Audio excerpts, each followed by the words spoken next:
point what the level is. And tonight at the end, there'll be a reverse order for closing remarks. So at this point, I'm going to turn it over to, we're on a time crunch. I want to get as many questions as possible in. So I'm going to do as little talking as possible. Gary?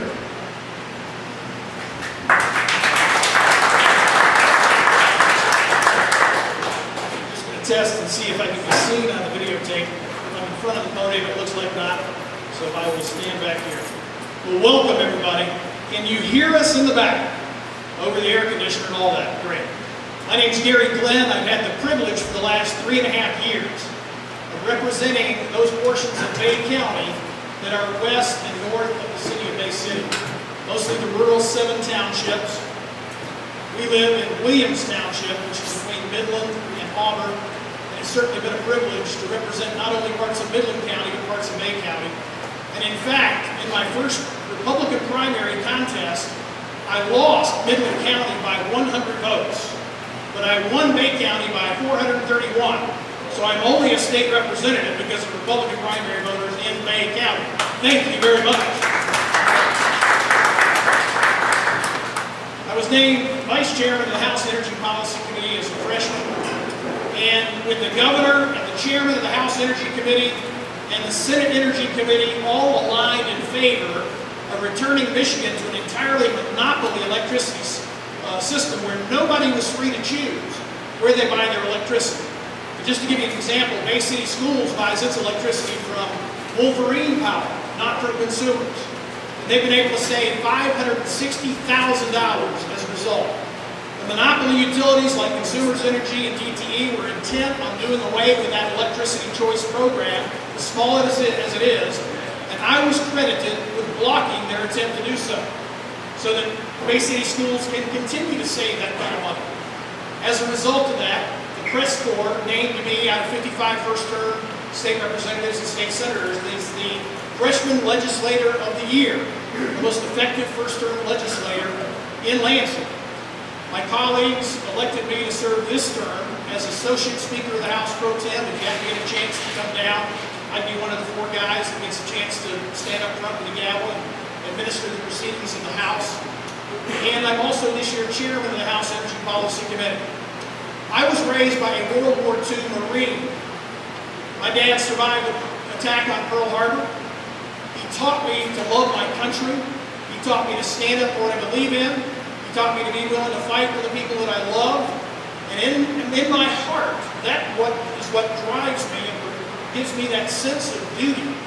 I can't stand by and see what's happening to our country and just stand by and watch. My campaign slogan since 2014 has been Make Michigan Great Again. I got it the same place Donald Trump did from President Reagan's 1980 campaign. And I'm pleased to announce today that I was endorsed by Michigan Trump Republicans. Look forward to spending the rest of the evening.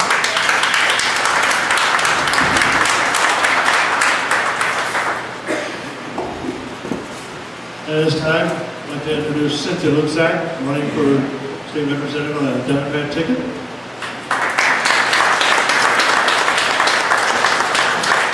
Good afternoon, everyone. I appreciate your time this evening. I know we have so many things to do, but I appreciate you coming out to attend this forum, and I appreciate the committee putting it on and the invitation. This was one of the dates that they worked around convenient for me. So although I represent the Democratic Party, I appreciate the cooperation and support of the Republican Party, and I've worked well with the Republican Party over the years. I currently serve as the Bay County Clerk. I've been in county government service for 33 years. I've been serving as the county clerk since 2004. I work across the aisle and I get the job done. I have served this community well. I have many, many accomplishments that I'm very proud of as my service as a county clerk. A little bit about my personal background. I've been a 30-year resident of Bay County. I live in Bangor Township. I've been married 30 years. I have 2 great kids. Matthew, attending Wayne State University, who is 22, and a daughter at Michigan State University, who is 20. Very proud of both of them. I've instilled in them the values that I have, to be hardworking, be good to people, serve your community, and they are very successful. I'm very proud of my kids. I am involved in every type of public service organization you can think of. I'm a moose, I'm a lion, I'm an elk. busy at school. I've over the years been instrumental in a lot of school programs, support education, support vocational programs. Participated in a number of community events. I'm very supportive of many different organizations in this community, and I have a countywide reputation that exceeds me. I'm 55 years old. I have still a lot of fire in the belly to go. I enjoy working for people in Bay County, and it's not going to be a problem for me to take on Lapeer and Tuscola counties as well. Been spending a lot of time in those communities. I'm getting to know the folks, I'm getting to know what their needs are, and I'm willing to work hard to make that happen.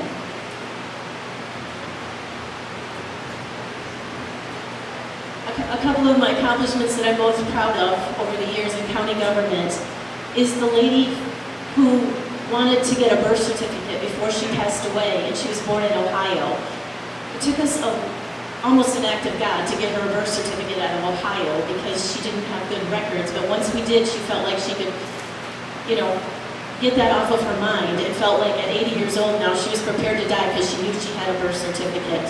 I've also implemented voting equipment twice throughout Bay County. Most people aren't crazy enough to do that once, but I've done that in 2005 and I've done that in 2017 with the cooperation of our local officials, state and county. And a really aggressive schedule for implementing new voting equipment. We have our voters trained and ready to go for this election cycle and for many years to come. I feel good moving on to the Senate, that I left Bay County in good shape, and I thank you.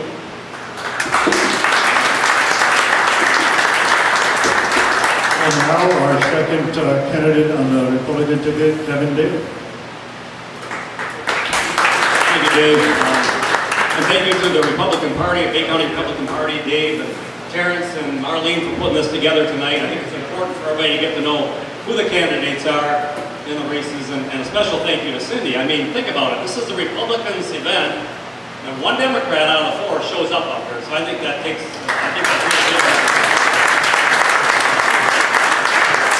Shows that she's really what's going on. But a little bit about myself. So I'm a farmer from Lapeer County.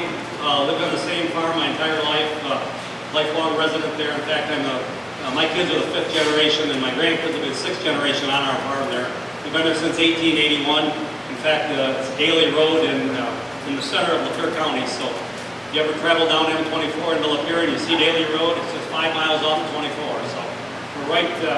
Enjoy that. I was a dairy farmer up until 15 years ago. We sold the dairy cows and then went into replacement heifers, and now we've got beef cattle and crops. So, I fed the cattle before I came here tonight, so get them done. Then, the political side, well, and my wife, Debbie, stand up and wave here. Yes, Debbie. This is my wife, Debbie. That's the most important part. I'm telling you, politics, for those of you that have been involved in politics, we become very thick-skinned being up here, these people that are running for office, but our wives and our family members take a lot of heat when they read things about you and the stuff that they know that's true. It's not true or misled, and they feel real bad about it. So it's a tough situation for those family members back home. But Debbie and I have been married for 40 years. She likes to tell people she got married when she was 12, and I said, that's not a very good thing to say, politically speaking. But, we have 3 children. Now we have 5 and a 3rd grandchildren. So we just found out a few weeks ago that we got another one due in November. So that's the reason why I'm running for office, for my family, for my grandkids, to make a better place for them in the future in Michigan. On a political note, I got involved in politics at a very young age. I was only 24 years old when I ran for a township trustee position in my local township. I was elected and ended up serving 24 years in township government, 4 years as a trustee, 7 years as a treasurer, and the last 13 as township supervisor. And then I decided to run for the state rep seat. Lapeer County is blessed to have 1 state representative seat, just the county. So I was fortunate to win that seat. Served 6 years during a very tumultuous time. I went into office under Granholm's term, and the state's economy was in very bad shape. Served the first 2 years in a minority, and then we came back and took it over and served the last 4 years. All 6 years I was on the Ag Committee, chair of the Ag Committee the last 4, and was very active in agriculture. I guess my time is up, so thank you.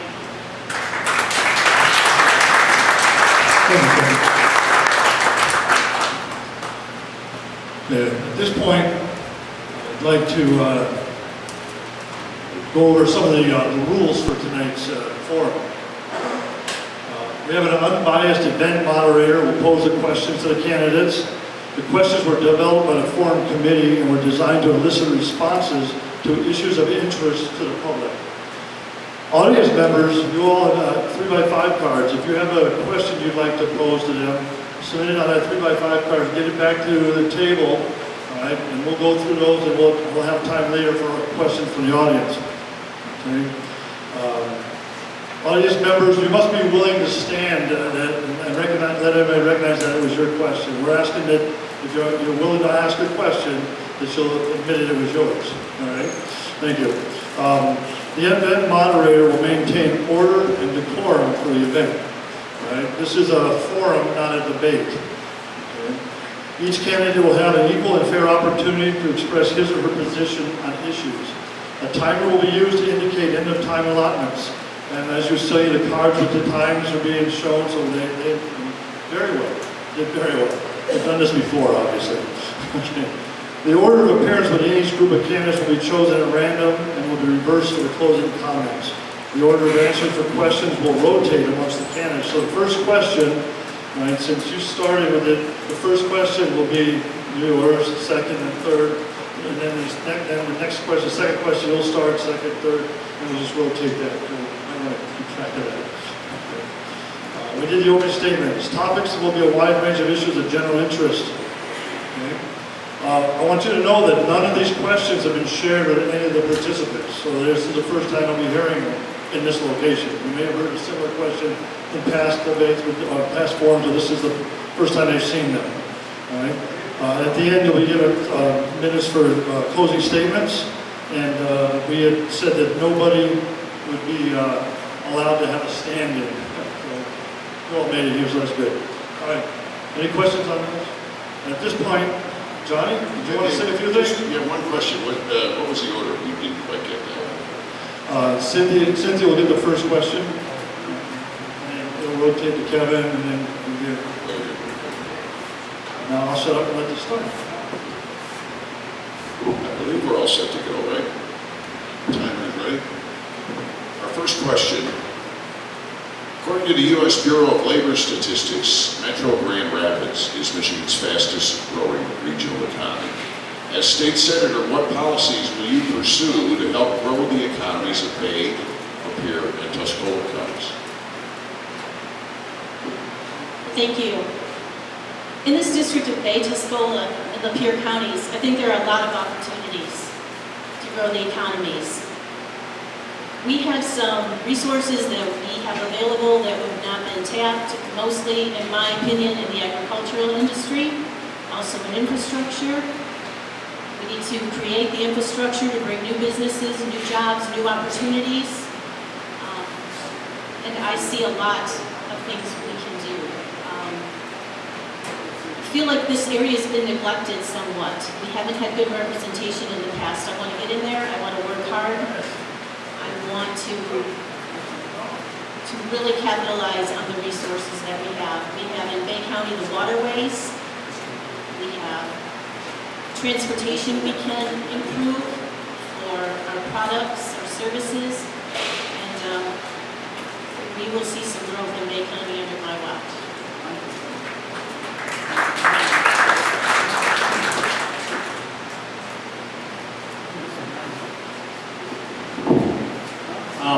Of course, my involvement, as I mentioned in my opening remarks, was with the Agriculture Committee and the agriculture world. We've got so much room for growth in this state, in this area, in the Thumb area. Agriculture is obviously one of the #1 economic drivers of this state. We've got so much opportunity to do processing in this area, processing facilities and dairy processing facilities. Soybeans, we have to ship all our soybeans across the state or out of the state to be processed at the current time. There's a lot of opportunity, corn processing, anything you look at. The other thing that we need to do on a state level is get rid of regulation. We've got too much regulation for businesses to come into the district, businesses that want to open, that want to do their job. One of the bills that just recently passed in the legislature had to do with ballast water in our Great Lakes, which affects this area a lot. And you know that we do not allow water dumping in our state, so it's stopping our freight from coming into our states through our Great Lakes, one of our biggest assets. But Canada does it anyway. Canada dumps their water in their ballast. The governor unfortunately vetoed that bill that was passed, and so we still are not allowed to do it on our side. So the last I knew, there wasn't an accessibility or a wall in the middle of the lake to stop the critters from coming across. So I think it's a shame that the governor vetoed that, and I think that we should try again and get it passed under the new governor. Thank you.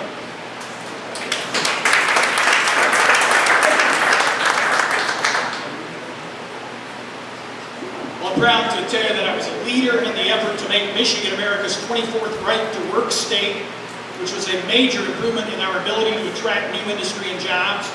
As chairman of the House Energy Policy Committee, I've concluded that the fact that we have the highest electricity costs in Michigan is a remaining major impediment to our ability to attract new business and industry. It's the highest cost of doing business for Dow Chemical, for example. And the sugar company, their electricity bill is $1.5 million more this year than it was 4 years ago. We've got to do something to bring down the cost of electricity, and I favor returning to a system we had from 2000 to 2008, where everybody was free to shop around for who they bought their electricity from instead of being forced to buy from consumers' energy. Prices were significantly lower then. Everybody, if you're a Republican, believes that competition, free enterprise, and consumer choice will help bring down the cost. I think we have to roll back the state income tax and other taxes. I was endorsed by Farm Bureau in 2014 and 2016.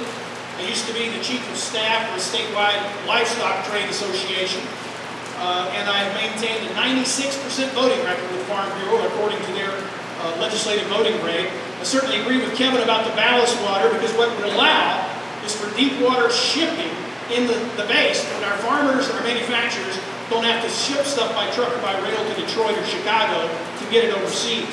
I'd also like to see us work with DNR and DEQ to get rid of Phragmites so that we can restore the recreational area, the beach, that people who grew up in this region used to be able to enjoy back in the 1980s, 1970s.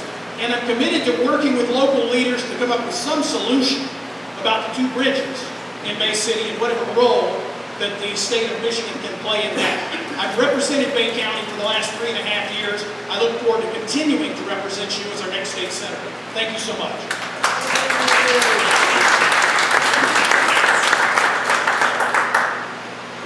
On our next question, recent scores by the National Assessment for Educational Progress place Michigan schools in the bottom third of the nation. How can Michigan improve the quality of education?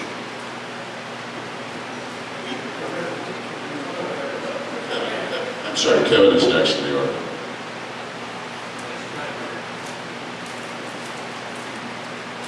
So can you read that again for me now? All right, sure.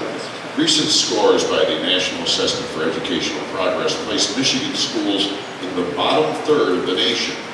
How can Michigan improve the quality of education? Well, number one we need to do is get rid of Common Core. My wife was a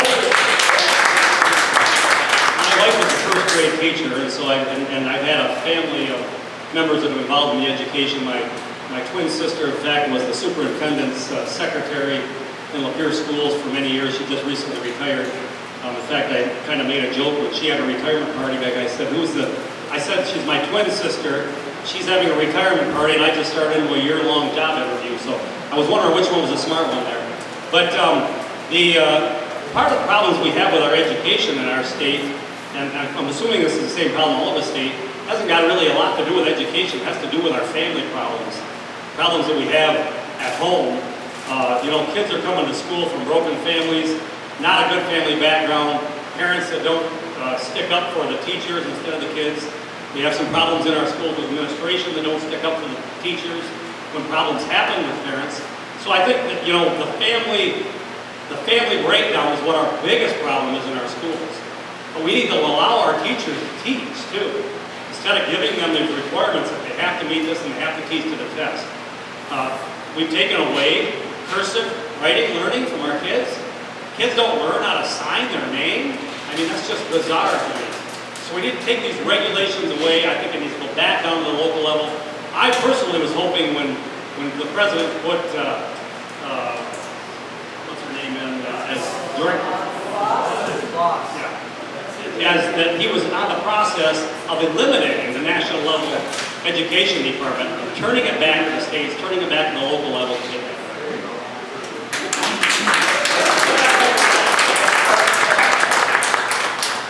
Anybody in here 60 years of age or older?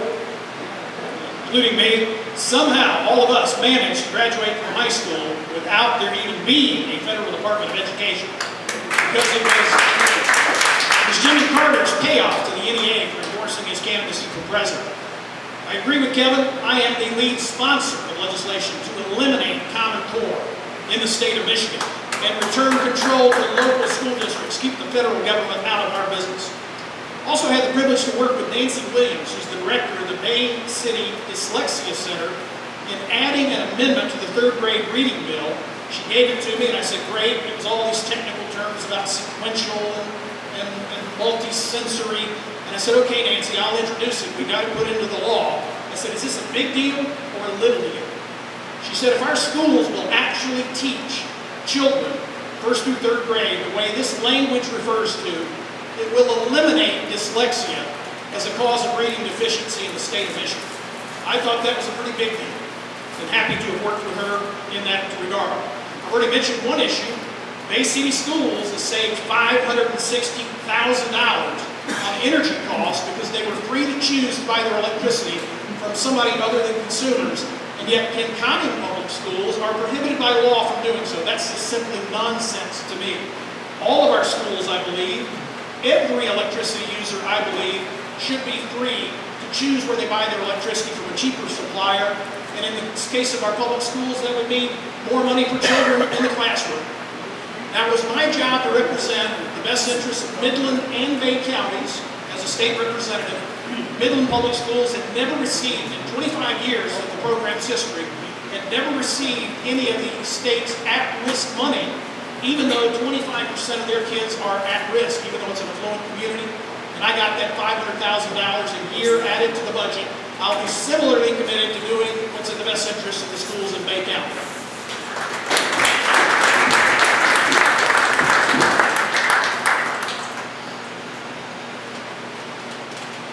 Thank you. As your state senator, I will position myself to be on those committees that make schools a top priority. We need to restore funding to the schools. It's just plain and simple. We cannot have the levels of students per teachers that we've had, that we've experienced. We cannot continue to cut out programs that are valuable to students. Look at the days when we had home economics, and we had wood shop, and we had machine shop. We could teach these kids other skills besides just the core curriculum that I concur with my other candidates we need to resolve. It's a big demand, and it's not truly successful as the statistics show. So I'd be a big proponent for vocational schools. There's no reason why teachers should be taking money out of their own paychecks and their own pocketbooks to buy the supplies that we need for schools. I would also like to see programs for every student in Michigan, such as boater safety, hunter safety, ATV safety. We need to invest in these kids. We just have to find the money in the state budget. These kids are what are going to make our future, and we need to put the money and the time into them, because what the status quo has been is not working. I'm excited to have a new governor come on. I'm excited to work with new legislators. I think we are going to make some really big progress. So I appreciate considering me as your candidate, because I will work hard to make that one of my top priorities. I have 2 students in college. I know what it takes, and we're going to change those statistics.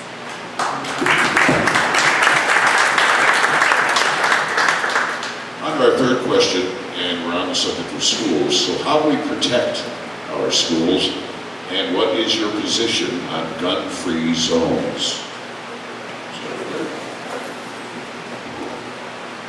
I take a breath. Let me real quickly make the point that in every year I've served in the legislature, we have approved a budget that has spent a record amount for our public schools in the history of Michigan. It's never been higher. It's gotten bigger every year. So the Republican legislature has approved the highest public education funding in the state's history each of the last 5 or 6 years. I was proud to vote for that budget just a few weeks ago. I believe we ought to take an all of the above approach. I talked to the head football coach at Macy Western. He talked about a lockdown they had 2 or 3 months ago, where he sat in front of the door with a ruler in his hand, and the kids sat huddled in the back of the room, afraid. And he said, I wish you would let me have something more in my hand than a ruler. At least let me train to use a beanbag gun or pepper spray pellets. In Texas, they put up signs that say our teachers are prepared to defend using lethal force if necessary, whether in fact the school does or not. They put up signs that say so. I mean, just a sign to that effect would be a good idea. But let me make very clear.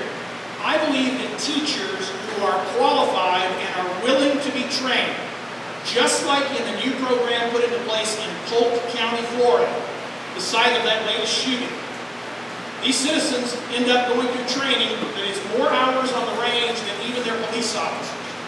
And I believe that willing and able teachers who are willing to be trained, and the coach told me at Macy Western, I got half a dozen guys who would take our weekends and our summers to train to do this, ought to be allowed to use force, including lethal force, to protect our children. Should we expend efforts and money on resolving mental illness? Of course. Should we harden our school districts so that they're not known to be easy targets? Of course. But one teacher told me the only place I don't carry is with my school kids. And I got to tell them I can't protect them the way I do my own kids. I hope I made my position clear.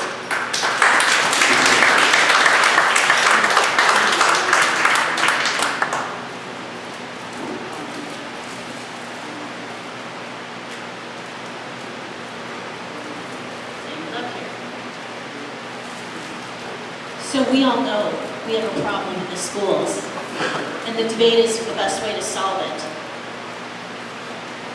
There are a number of measures that people propose, but in my case, I am not in favor of teachers carrying weapons or anything of the like in the classroom. I feel it is too dangerous. I feel like teachers are overextended now. They have all they can do to keep the classroom under control, let alone try to worry about protecting their weapon in their locker or their handbag or somewhere in the classroom. I feel it's going to fall into the wrong hands. We're just going to have more and more problems. I don't believe in any high-powered assault rifles or any type of assault weaponry either. I think we can beef up our security measures in schools. I think we can put cameras around a perimeter. I think there are other measures, more policing, create some jobs in those areas of security. But as Kevin had touched on earlier, when you see the history of the individuals who cause these problems in schools, you know that their problems go way back in their lifetime.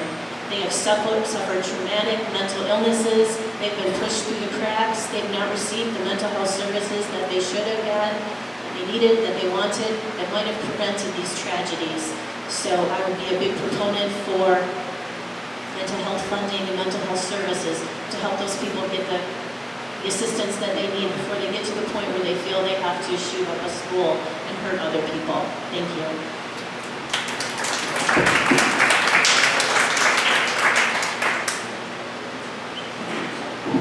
It always amazes me that we protect everybody with guns except our kids. That's just kind of strange, but when we go into the Capitol building in Lansing, and Gary knows that, we're protected by guns. We're protected by guns all over the place. I was fortunate enough to be in the legislature when we voted on a bill before I was termed out that I voted in favor of that would allow teachers with extra training to be able to carry in their schools. And I had a meeting right after that, and I was proud of the fact that I did that because I thought it was the right thing to do. In my wife's situation, even though she doesn't want to carry, at least the criminals would not know that that school had absolutely nobody in there with a gun. That's the scary part to me, is that they know it's a target that they can hit. But I had a meeting that night, and I told them that I voted for it. I had a school teacher, a very good friend of mine, who was another township supervisor, that just lit right into me. He'd been a teacher for 30 years, and he said, I taught in Flint before I came to the rural areas, and he said, I've had students or teachers in that school that I would not want to have carrying a gun.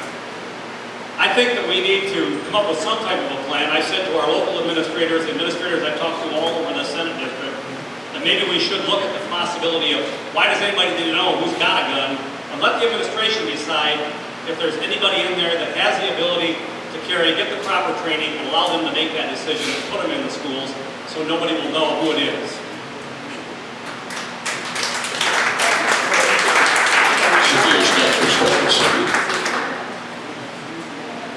Our next question, according to the National Institute on Drug Abuse, the rate of opioid-related overdose deaths in Michigan is higher than the national average.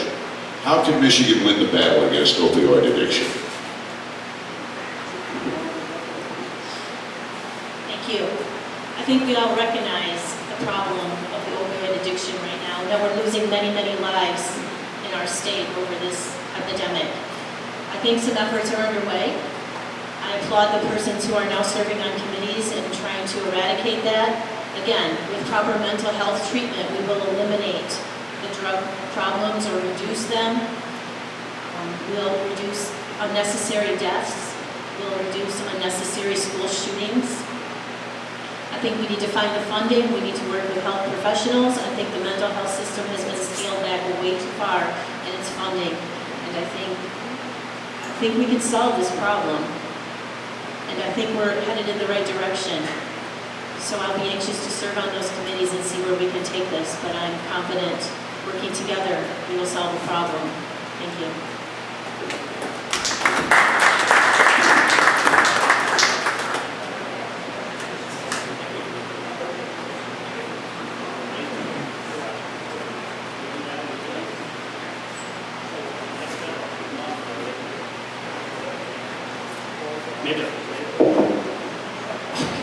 Opioid problem. You know, I find it interesting because I had to have at a very young age, but a couple of years ago I had my hips replaced. Both of my hips replaced. I hadn't done a very short period of time. But when I had those done, I was given a prescription for Norco for 90 days. I got one when I got the first one done. I got another one when I got the second one. Now that's a scary thought. I think I used 3 pills out of each one. What a waste of our costs to our medical field. What a waste of us. Why doctors give out those type of prescriptions? I think they do it because I was talking with a doctor the other day. I met with a doctor from here in Bay City, as a matter of fact, and we talked a little bit about it. And he said, you know, we have been trained that everybody wants to have no pain. You know, pain isn't a bad thing now. I think people need to learn to deal with some more pain. I don't like taking drugs. I don't like taking medications. I take them as little as possible. So I didn't do that. So I don't know the answer to this question. I don't know the answer. If I did, I'd be a saint, I think. But the way the system works over here is we all try to work together. We work together, and we have to have somebody in office that can work with other people, that can accomplish things by working together. And some will argue and complain, no, you can't work with the Democrats. Well, you know what? The Democrats have a voice too. Republicans have a voice. We do have to work together when it gets to the point after you're elected and you get in office. Sure, what the Republicans want to control, and we will control as much as we can, but you have to be able to work with people to come up with these answers. The doctors, whether they're Democrat or Republican, they've got their ideas on how to fix things. They understand that industry. People that understand that industry need to be able to work together.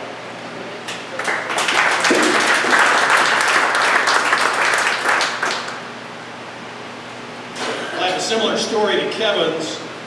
I think most of you here locally know that 2.5 years ago I was diagnosed with stage 4 cancer. And part of that treatment was taking pain pills. And as Kevin indicated, I got a bottle, I don't remember how many bottles worth of this Norco stuff. And I also only took 2 or 3 pills. So it's just sitting there. I think we ended up taking it to this turn-in thing where they burn it and all that kind of thing. There was a major opioid reform package that was passed by the House. I voted for most of it. Did not vote for 2 elements of it, and neither did the doctors who are in the State House of Representatives, like Representative Canfield, who represents Tuscola County, which is part of the state Senate district that we're all trying to persuade you to allow us the opportunity to represent. And that was the 7-day limit. 90 days on one end, and we passed a law that says you can't give more than 7 days. The unintended consequence of that has been I've been contacted by constituents who live in rural areas, and so they have to now be able to come into town. How many of you think you can get into your doctor's office every week. How long does it take when you try to get a doctor's appointment? And yet this says you can't prescribe a painkiller for more than 7 days. And a constituent called the other day about his mother who was in severe pain from some type of problem with her tooth. And every 7 days her drugs run out. And so then she has to try to get a doctor's appointment because she can't get the relief that she wants every 7 days automatically. The other part that I did not support going along with the doctors was the new law requires parental consent in order to prescribe a painkiller. And so as the doctor described to me, a situation in the emergency room, someone's in severe pain, I can't get in touch with their parents, I gotta just let them sit there in pain. We've got to go back and revisit some of this, and I intend to do so.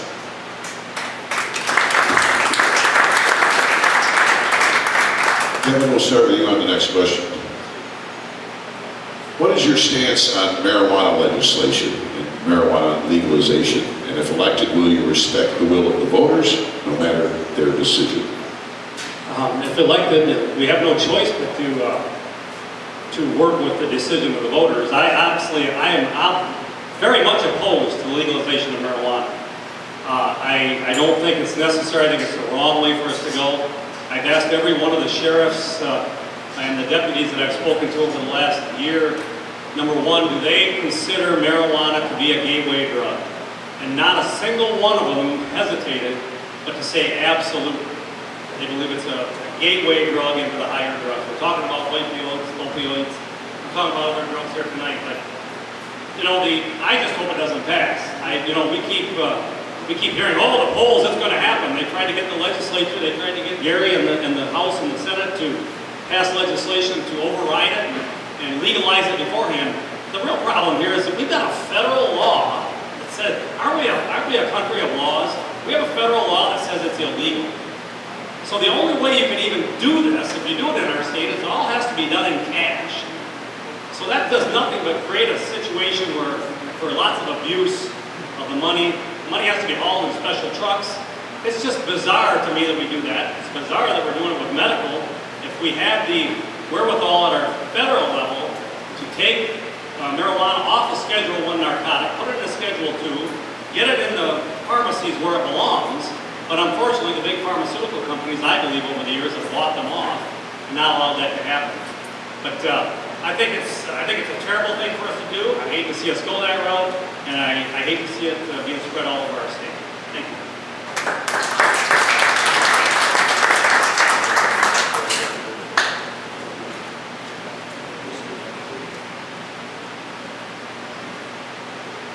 The issue that most of us in elected office right now hear about more than any other is that Michigan has the highest automobile insurance rates in the country.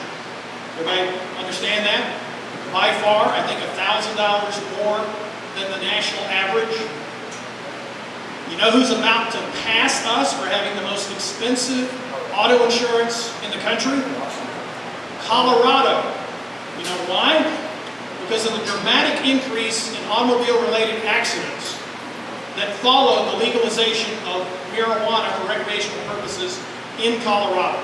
Even the Democrat governor of Colorado has talked about rethinking that decision.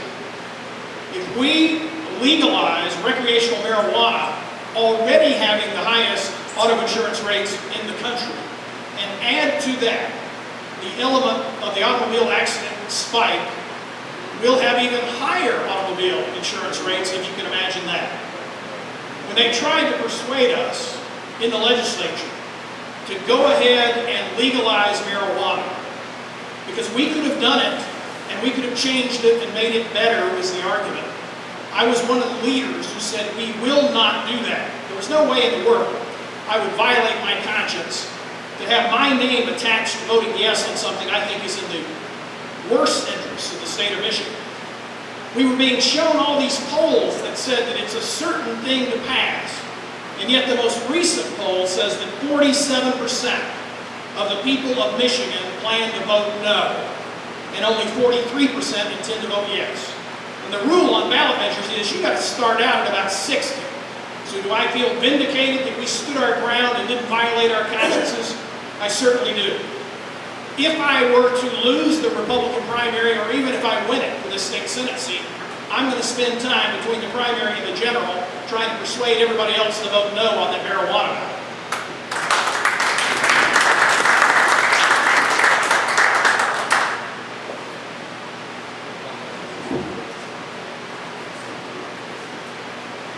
Well, I realize both of my co-candidates are opposed to discussing remedies for this problem.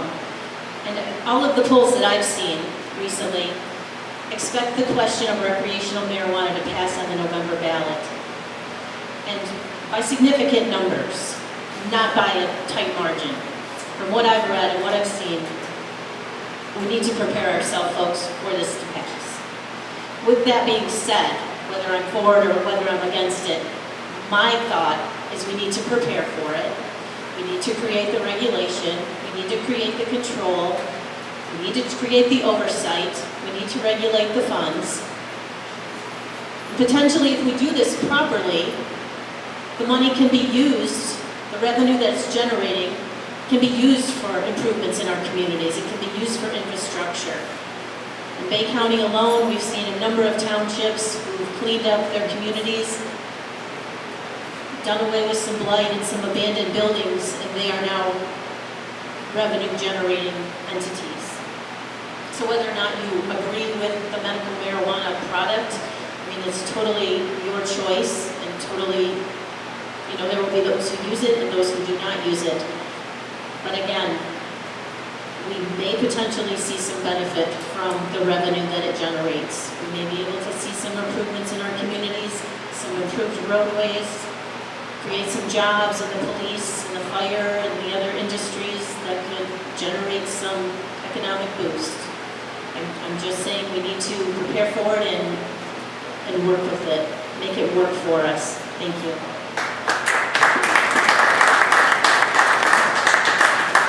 My next question starts with Gary Glenn's answer. Each year, millions of gallons of raw sewage end up in the Great Lakes, posing a significant risk to human health. How can Michigan protect its most important resource?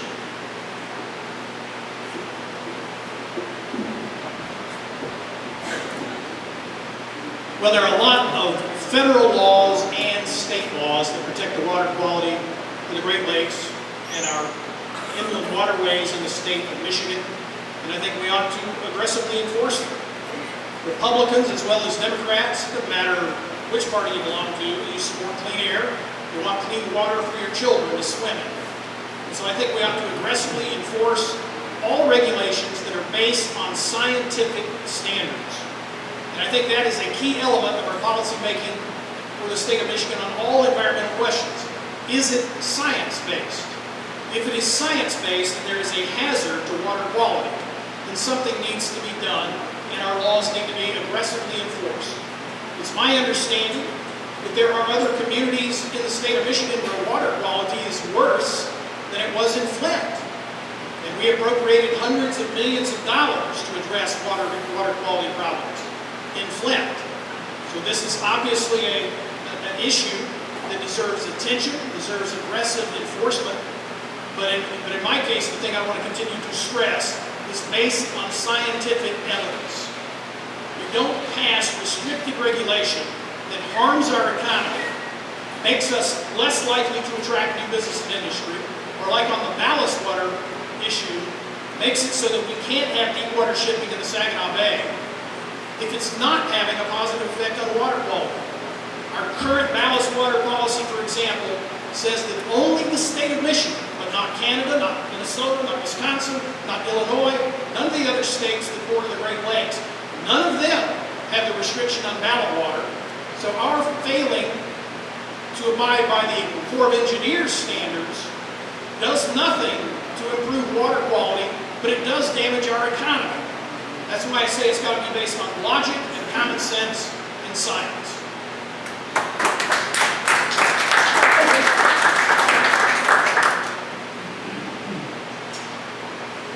There's nothing more dear to my heart than the Great Lakes. And as your senator, I will work hard to clean up those problems in the Great Lakes. We will sanction these companies. We We will find them, we will find a solution and resolve the discharge into the Great Lakes, which is unfavorable, whatever product it may be, from whatever company it might be. I would work hard and I would be a strong proponent to protect the Great Lakes. I am also committed to solving the Asian carp problem. I do not want to see the Asian carp come into our Great Lakes, nor do I want to see nuclear plants on our shores that could compromise the quality of our water. I would follow and monitor the bottling companies and not allow them to purchase any more of our water.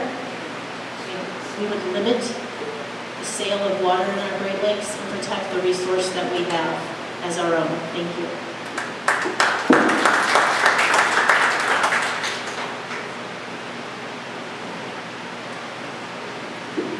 Well, first off, I want to thank you for at least asking the question, talking about raw sewage instead of blaming the farmers on the problem in the lakes. We've heard so much about the farmers dumping all this fertilizer on the fields and it's washing down and causing the problem with the plume down in Lake St. Clair. But yet when a raw sewage facility has a big storm or something, they overflow, they just dump it out there. And I've never been able to figure out why that's done that way. I think we do need to look at it again, figure out, and that was the question, it was about raw sewage. Yeah, that's what I thought. We need to ask those questions. Why? And a perfect example is Candace Miller is working on some of that stuff, fixing those problems. She's the, Candace Miller felt this way. She was the former congressman from the 10th Congressional District, which is Tuscola, Lapeer, and then the rest of the thumb over there, part of Macomb County. She's now the grain commissioner basically in Macomb County, and so she is fixing an awful lot of those problems that were being caused down there with an overflow of raw sewage into the lake. So I think that's a start, but again, we've got to have regulations. We've got to have regulations that are enforced and regulations that are reasonable.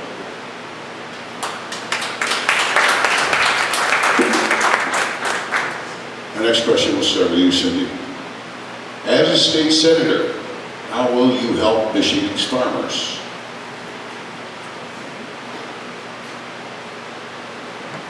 Thank you. Agriculture is key to this district. As a state senator, I will work hard in a number of areas. I know that the state is going broadband, and I know that is a very valuable resource for our farmers. I would work on transportation. I know that it is difficult to get their products to market, and I would open up other avenues of transportation, ship products at a lower cost, more expeditious way. We have in Bay County an Erickson Road bridge that is out, and it's been out for years, and it impedes these farmers to the extent they're going out of their way a number of miles around this bridge to get their product. We need to change some regulations in the trucking industry. That's a whole other bag of cats. When truckers have regulations that they have to deal with, just for one example is, their downtime is counted as road time in some circumstances. So we need to make some changes in the trucking industry to help that industry as well. I see some new markets. I see some real opportunities for some new crops in our district. I mean, we have a brewery on every corner nowadays. Why aren't we growing hops in our district? We have the conditions, we have the soil, we have the land. I just see that as another opportunity for us to expand our agricultural markets as well as some other products. And certainly can't put all my cards on the table today, but I really have some great ideas to help the agricultural industry, and I'm going to work hard to make sure that these things happen. Thank you.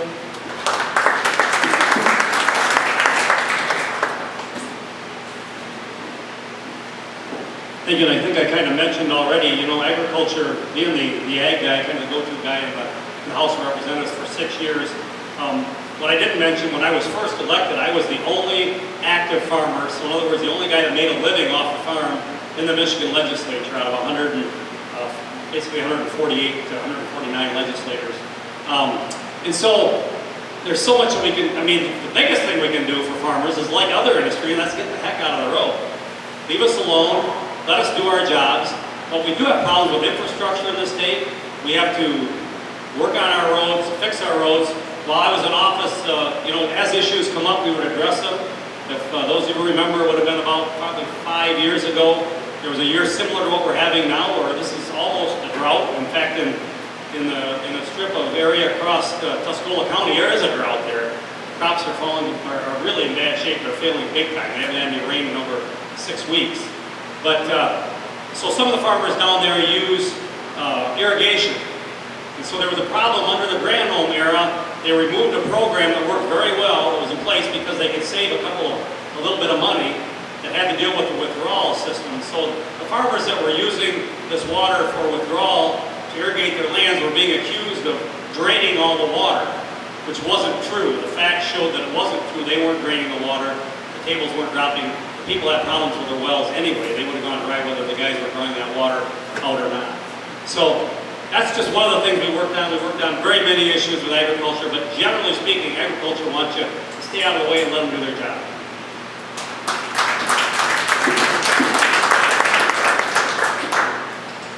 Well, I mentioned earlier, I spent almost 3 years as the chief of staff for a statewide agricultural trade association, specifically the cattle industry. In my 2016 campaign, I was endorsed by Farm Bureau, by Michigan Agribusiness, by the corn growers, by the milk producers, and in the intervening time, according to Farm Bureau, I voted consistent with their position on issues 96% of the time. And on the one skilled trades piece of legislation that didn't like the language, I voted for it when it came back from the Senate, which means if they recalibrated the score, I'd be 100% supportive of Farm Bureau's position on the issues. I want to focus on one in particular in which I have some expertise, and that's as chairman of the House Energy Policy Committee. I've introduced legislation to allow all agricultural production and processing operations to be able to shop around for the cheapest electricity they can find. We had people from the sugar company in Bay City, and from the Dairy Farmers of America over in Cass City, and from the POET facility in Cairo, come to the House Energy Policy Committee and testify in favor of that bill. Now, I think every electricity user ought to be free to choose where they buy their electricity, but it certainly has a major impact on our farm and ranch and processing families and industry. The ballast water we've already talked about, the ability for farmers in the thumb to be able to take their produce to the Saginaw Bay instead of down to Detroit to ship overseas. We'll attempt to make that good next time with a new governor. And a new citizens advisory panel to the DEQ to go over the environmental regulations that are imposed on farmers and ranchers. We got to keep in mind, folks, that agriculture contributes $100 billion a year to Michigan's economy. And most of these operations are small family farms. They're not big agri-corporations. And if we impose too much regulation, they go out of business. That'll be bad for Michigan.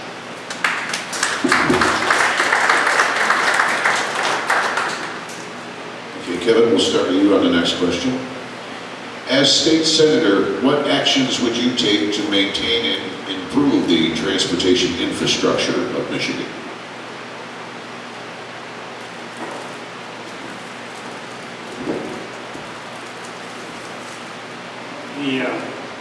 What actions would I take? Well, I would like to serve on the Transportation Committee, as I did when I was there before, to work on different ideas and different issues.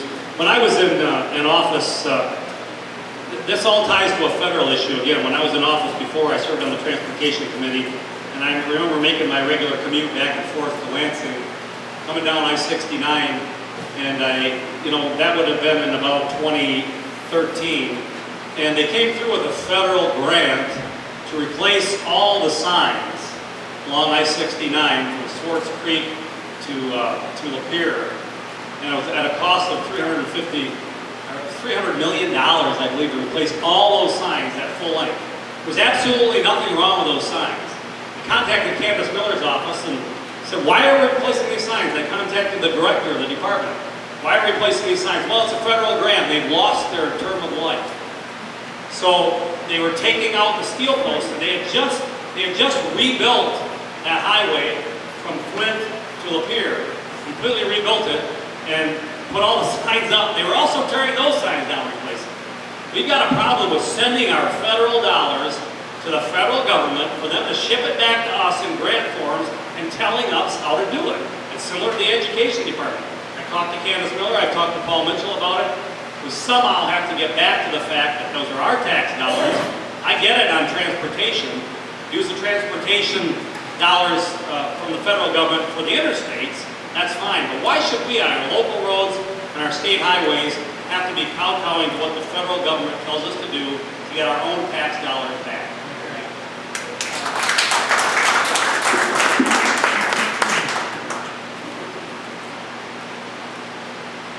Well, I voted for the recent budgets that have appropriated additional hundreds of millions of dollars. We did a supplemental appropriation just a couple of months ago that put $175 million more dollars into Michigan roads. I think it's $800,000 for Bay County alone. Let me tell you the one thing that I won't do, because I think what we need to do is reprioritize state spending. I will not vote to raise your taxes. If you want somebody to vote to raise your taxes, vote for somebody else. I'm making you a pledge and a commitment. I'm not going to vote to raise your taxes. But let me give you an example of the places where we could cut spending elsewhere. For example, I was a leader in the successful move to repeal the so-called prevailing wage law, which is estimated to save Michigan taxpayers $400 million a year in public road and school construction. So there's money that can be put into building the roads, and let the wage scales and benefits be determined by the competitive wage, the competitive bidding system, instead of by a state price fixing scheme. I think there are other ways. I introduced legislation as a freshman legislator to increase funding for roads without raising taxes. This is one of the issues on which I can make a distinction with my Republican primary opponent. He voted in favor of that $2 billion roads tax package that was on the ballot in May 2015. In the Lapeer County Press, the day after we voted for it, he called it historic and sustainable and said it would lead to safer and smoother roads. Those do sound like the words of somebody who was supportive of the plan, right? Historic, sustainable, would lead to safer roads. When it appeared on the ballot in May 2015, I was one of the leaders of the campaign against approving it, and voters in Bay County voted 85% no, agreeing with my position, disagreeing with Representative Daly's position. So that's one thing you can count on. We have to, once again, remind you this is a forum and not a debate. That's fine.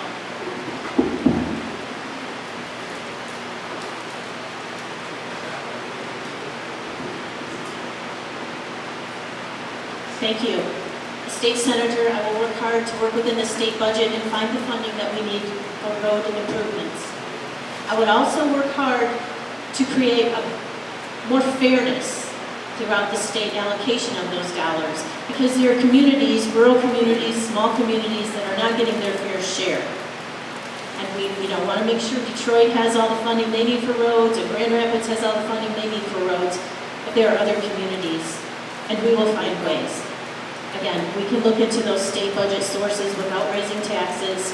We need to generate additional revenue from other sources. We need to come up with new commodities, new factories, new dollars to support our road funding, and we can do that. I'm confident with a new governor and a new legislation, we'll start working for the good of the people and not have that line in the sand where this party or that party will hold out and not cooperate and work together for the good of the state. We really need to get back to that. Thank you.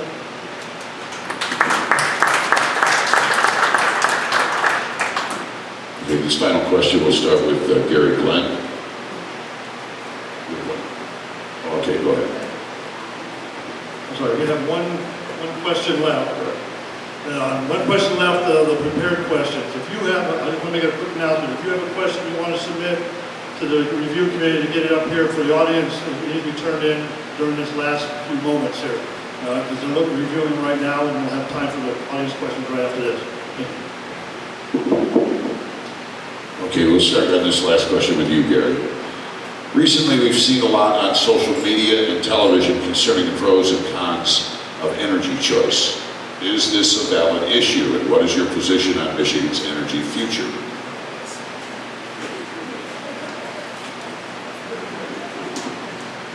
I appreciate this question. In forum or debate, we're still in the United States of America, and the First Amendment's in effect, and I intend to use it. How many of you have seen all these TV ads paid for by all these groups either attacking me or promoting my opponent. They're all paid for out of the same law office in a suburb of Lansing, and it's all about this issue.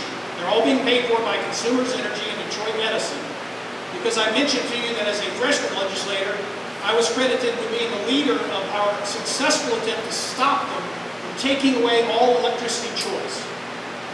Texas is the #1 economy in the nation. George W. Bush as governor led them from a monopoly system to a free market system where everybody was free to choose. They've had billions of dollars invested in Texas, 800,000 new jobs in the same decade we were losing 800,000 jobs. Ohio has an open market system. You're free to choose. They have a more reliable grid. They have 12 plants in the process of being built, and their electricity rates are cheaper. DTE actually sells energy in Ohio that's generated in Michigan 40% less than they charge you and me, because in Michigan they have a monopoly. I believe we ought to go back to the system that Michigan had from 2000 to 2008. We were 4th highest in the Midwest, our rates, and we were below the national average. And we now have, under this closed system, where they get a 90% monopoly and a 10% guaranteed profit, a system in which we now have the highest electricity rates in the Midwest and 12th highest in the nation. That's not good for Michigan's economy. And because all these ads you see don't expressly say elect Daley or vote against Glenn, they're not considered political. They're allowed to pay for it using corporate funds, which means they use your utility bill money to put on all these ads talking about this very issue.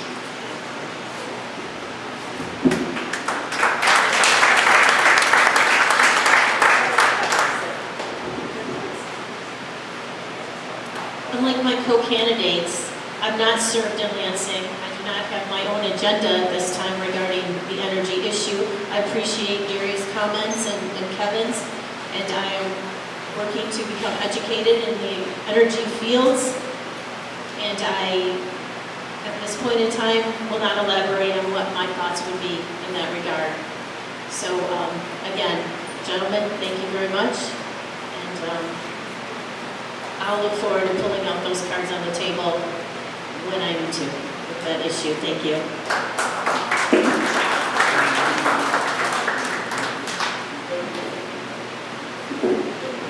I have no problem with energy choice. You know, the legislature has made a decision. They passed it under Gary's time when he was there 2 years ago. They passed that. They had changed it. It wasn't successful in getting his plan done. I find it a little, I'm going to at least address the fact that the accusations that are going out there that I've been bought and paid for by the utility companies, untrue, totally untrue. I've never met with them. I've never taken anything from them. And he well knows, as a professional lobbyist that he's been over his lifetime, that super PACs are allowed. That's how they operate. He mentions the address where this facility comes from. I've done some looking. I've been told there's over 70 super PACs that are run through there. They aren't all energy PACs. There's no way of knowing who they are or where they come from.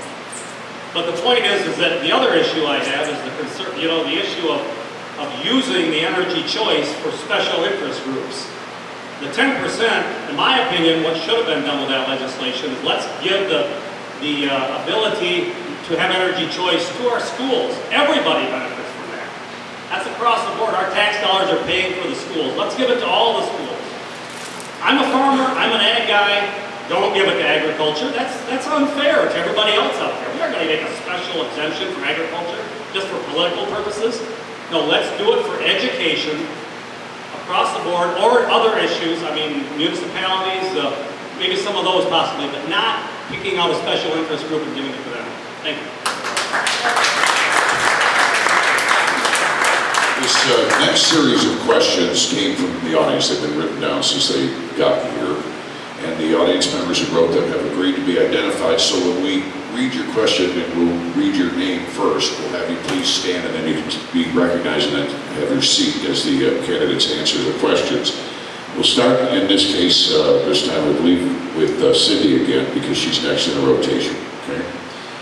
Would you support a convention of states to enable change? I'm sorry, this is Donna Hemingway. Donna Hemingway. Would you support a convention of states to enable change to the Constitution? would you support a convention of states to enable change to the Constitution of the United States?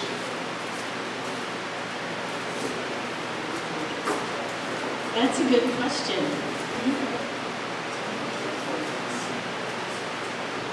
I hadn't thought about this up until now. I can't say with certainty whether or not I would support that at this time, but I would like to do a little more research and get a little more history in that regard. So I appreciate the question. Unfortunately, I don't have a position right for this time, but I will spend some more time in that issue. Thank you.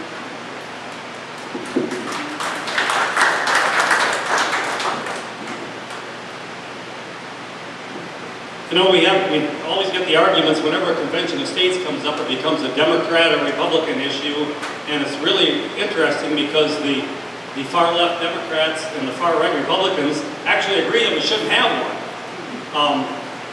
You know, it's time everything else hasn't worked. We're losing it all, it seems like, on our enforcement of our Constitution.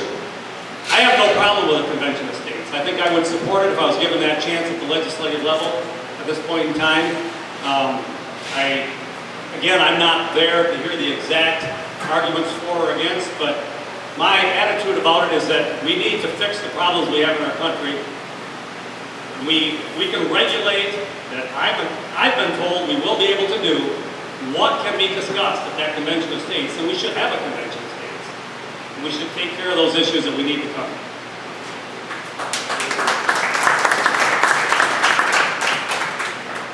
I want to reference back an issue we discussed a minute ago. Crane's Business Detroit reported that Consumers Energy's PAC has donated $2,500 to Kevin's campaign. He said he hadn't taken anything from them, so I think facts matter. And if that's not the case, we have to retract it, but that's what Crane's Business Detroit has reported. I have hope, based on our current president, that we may be able, in fact, to reverse the loss of our constitutional rights and process. Look at the appointments that he has made to the United States Supreme Court, for example. A lot of things that were thought to be set in law, that were extra-constitutional, in other words, outside of our Constitution. They just picked them out of the air. They declare the Constitution to be a living document. And they interpret it the way they want it to be, not what the law and the Constitution actually says. I think we've got a chance of turning that back around. I first heard about this issue. It's not a new issue. I first heard about it 40 years ago. And my position today is the same as it was then. Now, I'm open to arguments and persuasion, but I'm not yet convinced that at a constitutional convention that would include conservatives, but also every left-wing special interest group in our country, communists from California, I'm not prepared to risk the Constitution of the United States, the foremost document protecting freedoms on the face of the planet, and every other country around the world that wants to protect the rights of individuals looks to as a model. I'm not willing to risk the loss of the constitutional protections we have now. So I will not support a constitutional convention. Period. Thank you.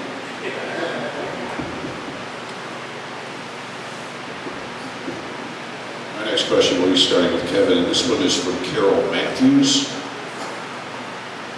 Thank you, Carol. Concerning the issue of Nestle, what are your opinions on a foreign company drawing water from a Michigan community to drying up local trout streams and water supplies?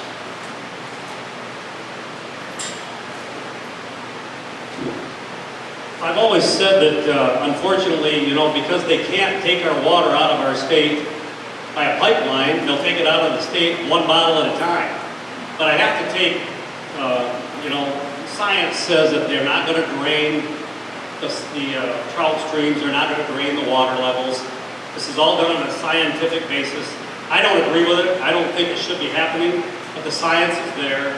Anybody that understands the water, and I don't try to explain it because I don't understand it that well, but I know that the water level is being watched over by the Department of the DEQ, and to what they can and can't draw out of our state.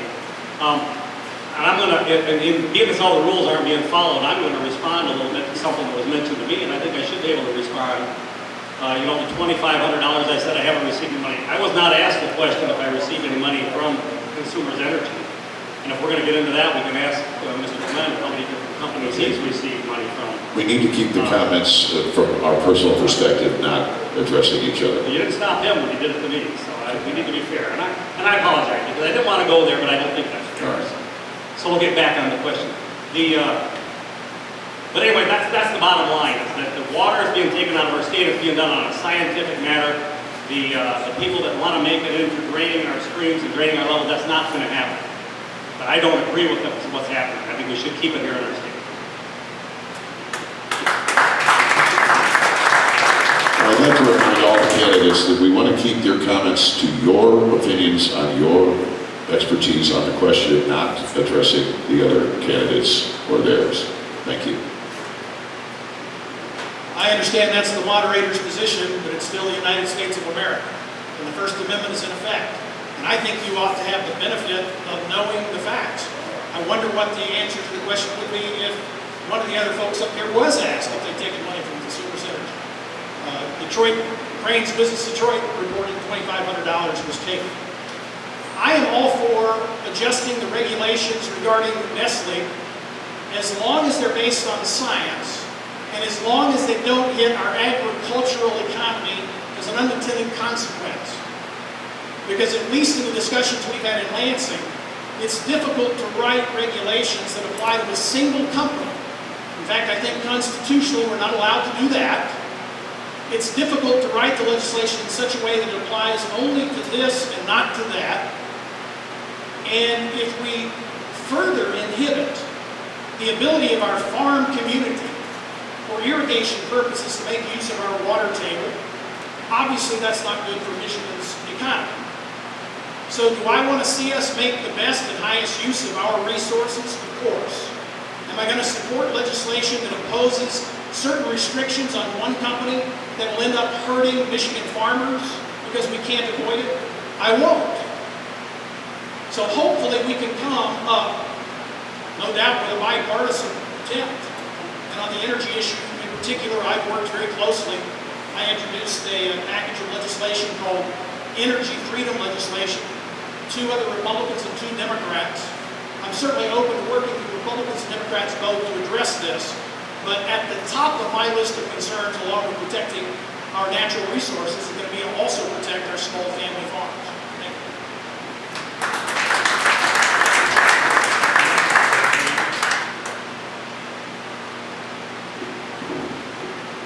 you. As your senator, I would not compromise the Great Lakes and its commerce, its trade, its recreation by selling off its most valuable resource, our water supply.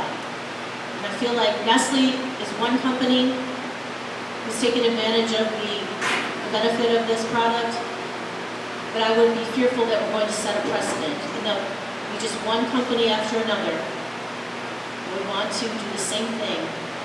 And it would be something that would get out of control and we would not be able to regulate and cause damage to our valuable resource. Thank you.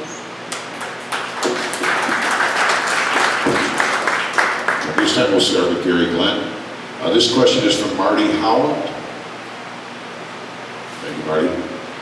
Concerning opioids, all the mental health services will not stop the criminals from making these drugs available. How can we stop illegal drugs from coming into Michigan?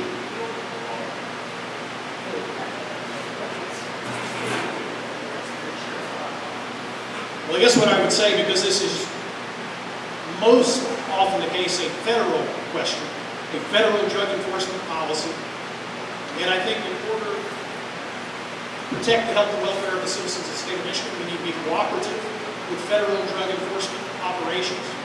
We should not allow, for example, sanctuary cities where somebody declares that federal law is not enforceable in this local community, whether it be about immigration or about the flow of drugs, and of course the two are intertwined. So one of the ways we can do it is build that wall and I spent 8 years in the Army National Guard and Reserve. I stood guard duty. I've never been able to figure out why, with the #1 strongest and best military and best prepared, best equipped, best trained military on the face of the planet, we can't guard our own borders. So if it requires putting up a physical barrier, I'm fully supportive of that. Aggressive enforcement of our federal immigration laws, and if we don't like them, change them. But don't have them on the books and then just declare we're not going to enforce those laws. I think that encompasses not only the drug problem, but a lot of other problems about our fiscal, our financial ability for local communities and state to take on the burden for social services and law enforcement, not just drugs, from a flow of unrestricted illegal immigration. My forebears immigrated from England and France 500-600 years ago, wherever it was. Legally, we're all for immigration, but I stand with President Trump against illegal immigration and I salute him for his aggressive attempts to enforce existing federal laws that were there long before he became president, and that'll help stanch the flow of drugs into the United States.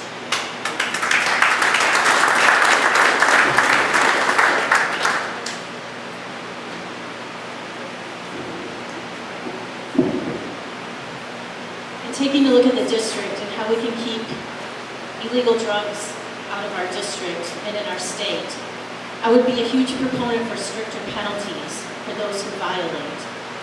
I would also be a proponent for more police enforcement and more drug authorities, more drug task force. These people are trained, they know where the problems are. We have the statistics, we need to go after them, and we need to make an example and show them that we are not going to stand for this in our communities. We are not going to go after our young people, they are not going to get into our schools. And that we will show them that we are done fooling around with them and that we mean business. Thank you.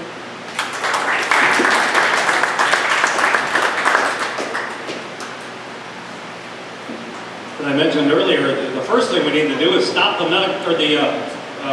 marijuana, recreational marijuana law, because as I mentioned before, in talking to the police departments around this district, they talk about the fact that that is a gateway drug. Marijuana is a gateway drug. Again, as Gary mentioned, it's a federal issue. We don't need sanctuary cities. We need to enforce federal law. I don't know that we can increase the, sometimes it's hard to actually put the big criminals away is right. Enforce the law and put the guys that are bringing these products into our country, put them away, lock them up for life, and be done with it. Cynthia, we'll start with you on this next question. Donna Hemingway again. Donna, thank you. What will you do to reduce the high cost of auto insurance, as we discussed earlier? I'm sorry. No, I start with Cynthia. What will you do to reduce the high auto insurance costs? This is quite a broad topic, and a number of solutions have been discussed as of recent. I know it is an issue that will affect all of us in our candidacy and when we get the job and know what we need to do. One of the ways that I think we can control the cost would be to minimize the frivolous lawsuits. Right now, it seems like, call Sam and call, all these lawyers and all these firms have really capitalized on the catastrophic clauses which allow such payment of exorbitant amounts of money. And if we can work with the courts and we can work with the judiciary and look at these on a more closer individual basis, whether or not the person is disabled for life, if they are truly disabled for life, they should be entitled to those benefits and be taken care of by the system. The no-fault clauses in Michigan have just caused an animal that has just gotten way out of control. So this will be something that will take top priority for me, something that we'll work hard on. Michigan families just work so hard to get by in their households. We need to make life easier for Michigan families. If this is one way that we can make some more disposable income in the homes. I mean, we have people working 2 jobs. We have people that do not see their families. They have all they can do to put food on the table and support their families. We need to find a way to remedy this auto insurance issue that will help everyone in Michigan. Thank you.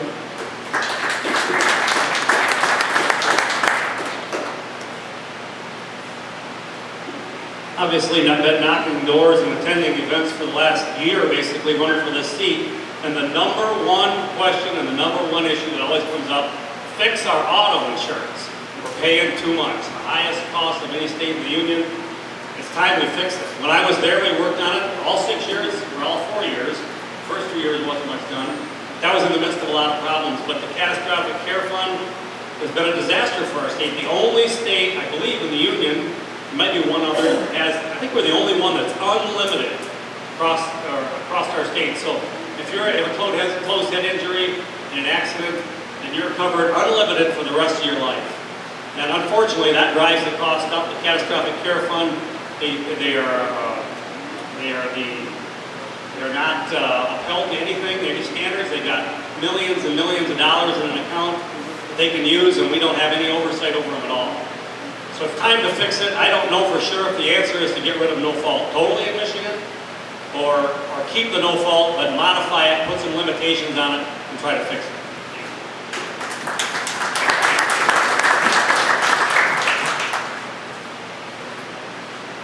Well, I would support making the catastrophic fund transparent so we can all see how much money is in it, what they're using it for. I would support a plan like almost passed the House, did pass the Senate, but almost passed the House. We had a deal. The Republicans got together with Mayor Duggan of Detroit, where 50% of all the drivers in that city, because of the high cost, are not insured at all. And Mayor Duggan committed he could find at least 10 Democrats who would vote in favor of the reform package. We said we'd deliver at least 45 Republicans. We did. The mayor was only able to deliver about 5 Democrats, if I remember correctly, and it required 55 votes to pass. And what it would have said was, if you want to continue to have unlimited coverage, and we are in fact the only state in America that does it that way, you can continue to have it and pay what you pay now, if it's that important to you. Or you can have $500,000 at a cap as to what would be spent on your behalf, and you pay a lesser premium. Or you can pay $250,000 and pay lesser than that. Letting people be free to choose, which is something that Americans feel pretty strongly about. The current system, and I've had some experience with this, I don't remember how many MRIs I've had over the last 2.5 years, but it usually costs about $1,500 for an MRI, for an injury, or for cancer, or something like that. But if you go into a hospital, having just been involved in a car accident, they'll charge $5,000 for the exact same machinery and the exact same technician, because they know the government's going to write a blank check. That's why the cost of health care keeps going up, because somebody knows there's a big pocket that's going to write the check, no matter how much they charge. And also do everything I can to stop, because this will only increase the rates, everything I can to stop the passage of this recreational marijuana legislation that's going to be on the ballot in November. Thank you. This next question starts with Kevin Daly's answer. It's from Terrence Huskins. I believe if I pronounced that correctly. In your opinion, when does life begin?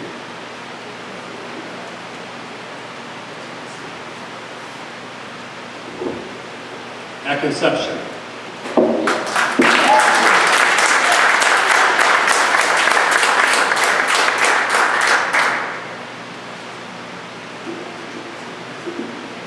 At conception through natural death, and I think we ought to support a culture of life. And every time I've stood for office, I've been endorsed by Right to Life of Michigan, and proud to be endorsed by Right to Life of Michigan again, and by Citizens for Traditional Values, and by the Campaign for Michigan Families, and all of those different Judeo-Christian values-type organizations. I'll take some time here and take off on a different issue. For example, I've been president of the American Family Association of Michigan for the last 20 years, a Judeo-Christian values organization. And in 2004, a Catholic law professor and I co-authored the Marriage Protection Amendment. It was on our ballot. Passed overwhelmingly in Bay County, passed by almost 60% statewide. Passed in the city limits of Detroit and Flint and Saginaw, saying that marriage is only between one man and one woman. So I have for decades committed my time to advancing these traditional family and community values, like protecting life from conception to natural birth, protecting God-ordained marriage between a man and a woman. And as your state senator, it's kind of like Mike Green, who endorsed my candidacy, his slogan was, "Our voice, our values." And when he endorsed me for this position, he said, "Gary Glenn shares my values." He's the guy I want as our next state senator. Thank you so much.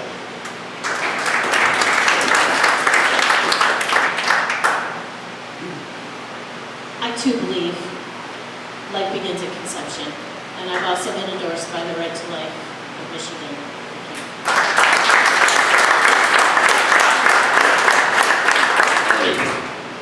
This question will start with Gary Glenn. I don't have the person's name on this one. Do we know who this is? Aside from work and family, who brings you joy? That's from Jenny Johnson. Aside from work and family, what brings you joy, Gary Glenn?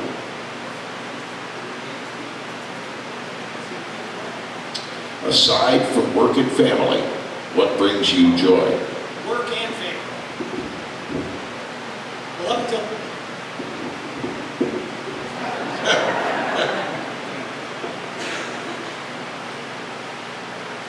right now, it's grandchildren. I mean, I know that's family, but I'm trying to put it at the top of my list of priorities. Right now, it's grandchildren. Annette and I have 6 grandchildren. We raised 5 children here in the Bay Midland area. Unfortunately, only one of them is here local. Our youngest granddaughter lives in Bay City.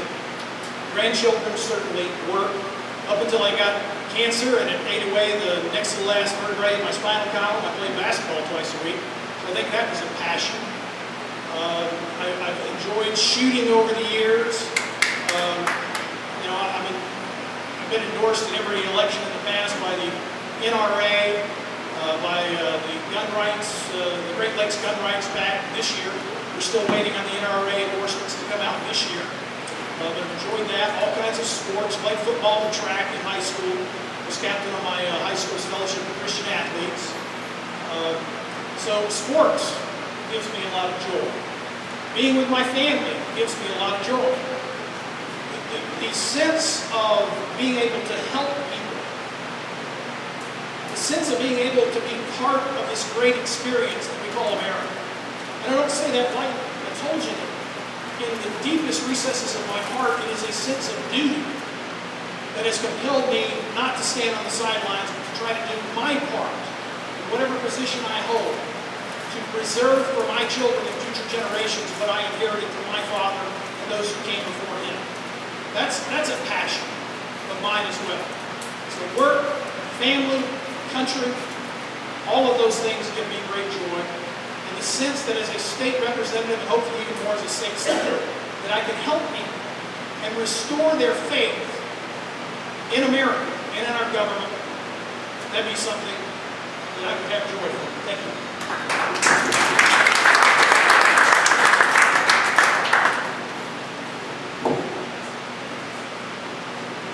I personally enjoy being outside.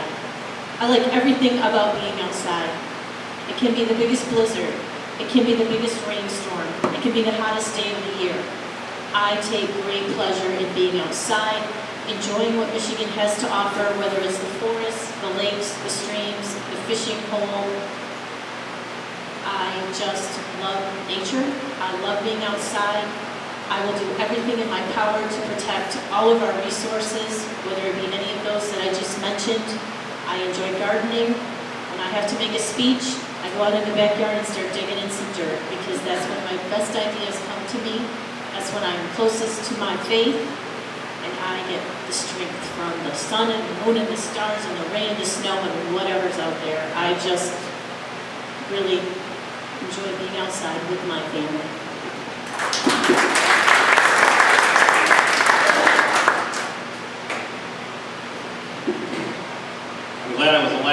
come up because I really had to think about this one because I don't know that, I don't really have a lot of hobbies, and I don't think I can answer your question because work and family obviously is number one, family and faith, and in fact, just on my way up here tonight, I've got a daughter-in-law, wonderful daughter-in-law, 3 grandkids with her and my son, and but she is coming from a very different family than what ours is, a very, both of her parents were school teachers, solid Democrats, worked in the Democratic Party, so we obviously, politically, we don't agree on a lot of different things, but I got a text from her tonight on the way here, and almost kind of choked me up a little bit. She says, good luck tonight. She says, I know you're in this for the right reason.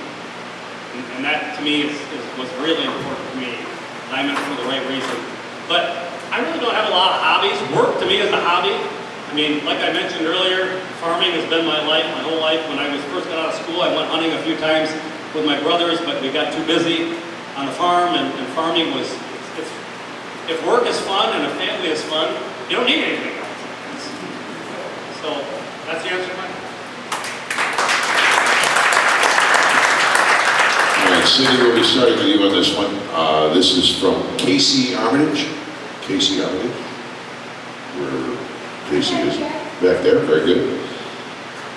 The MML, Michigan Municipal League, is a registered Democratic lobbyist using our tax dollars for lobbying. Are you willing to address and correct this problem? That would be yes, Casey. Because I feel the same way as you do about this issue, so, thank you. Thank you.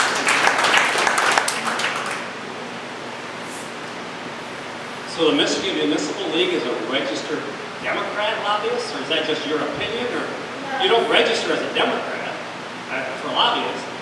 They are a registered Democratic lobbyist. They are Republican lobbyists and Democratic lobbyists, and their label on paper is available online for you to search and see yourself. Okay, and I wasn't familiar with that. I didn't think lobbyists had to claim what party they were with. But absolutely, the answer would be absolutely. That's not acceptable. I know that the Michigan Municipal League and the people that belong to that, I've known a lot of members over the years in my involvement in our local community down in Lapeer County and the cities and stuff, and I know that they have a tendency to be more on the Democratic side of the scale, but I don't think they should be able to be in that position, so I would definitely stand up for them.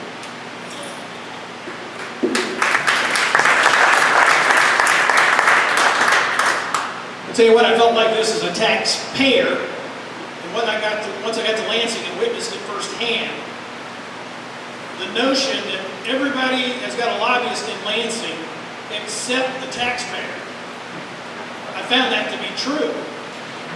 And it seems to me like it adds insult to injury when there's an entity out there that can use your money that you have no choice but to give to lobby, for example, in favor of higher taxes. There's not a lobbyist in Lansing who's using anybody's money other than voluntary donations to lobby against raising taxes. But you might have the counties, the townships, the municipal league all using your money that you have to pay to your local governments to lobby in favor of increased regulation, increased taxes. Most people in Michigan, 90%, don't have any choice about who they buy their electricity from. You have to pay your electricity bill. If you don't pay your bill, or if you don't accept the installation of their smart meter, they'll cut your power off. And then they're free to turn around and use that money to run $1 million worth of ads in this one state Senate primary alone. Either promoting Kevin and his farm, and Kevin, I'm sure your farm is a valuable commodity in our economy, just like every other farm is, but $1 million worth of ads telling us how important that one particular farm is, or one that turns me into a snake, if you hadn't seen that one. You've seen that one recently. And they're able to use your utility bill money to do it. So I think they're all kind of tied together in the money that you have to give somebody out of your pocket, and then they turn it around and use it to lobby for things that are not in your interest. You gotta stop that. All right, we will be starting with Kevin this time. Again, I do not have the authors. Is Jenny, is this you again? No, somebody else wrote this. What is your favorite part about our communities in the 31st district? Your favorite part, I guess, about the entire 31st district? Obviously, it's the people that's here. It's been really a good experience for me to meet the people and knock on doors in all three counties. Of course, the people in Lapeer County, I've known and lived there my entire life, know them well, been elected by them over and over again. But the people in these other counties are the same kind of people. The majority of our people are good people. And it's, you know, my passion has always been, I love farming, but I also love working. I enjoy working with and for people. I enjoy listening. I think one of the most important things in a position of a state senator is a person that can listen. That will listen to others, that will take those thoughts and those words they give them, take them back and use them for the betterment of the community. But all three of our communities, all three counties are very similar. I mean, you're different. The one thing that's different in Bay County, of course, is the larger base of population of the city of Bay City. It's obviously the largest city in the whole district. Lapeer County is a larger county than Tuscola County, and Tuscola County is basically made up of farms. So, but the bottom line is there's good people throughout the whole district, good people that want to be heard, want to have representation, that they can feel free to call up. One thing I've always prided myself in is my accessibility. If you've seen any of my literature, in fact, printed on all my literature that we're putting out today, my cell phone number is on there, and I get calls every day. I get some calls that aren't real nice. But I'll tell you what, you get a couple of those nasty calls, then you get that one good call where people say, you know what, we really appreciate what you're doing and what you're trying to do. Or they just want to ask a question. I had 2 calls I took before I came here tonight on the way up here that just had a question about my opinion on a certain issue because my phone number was on that piece of literature. So that's what I enjoy most about the people in the district. Thank you.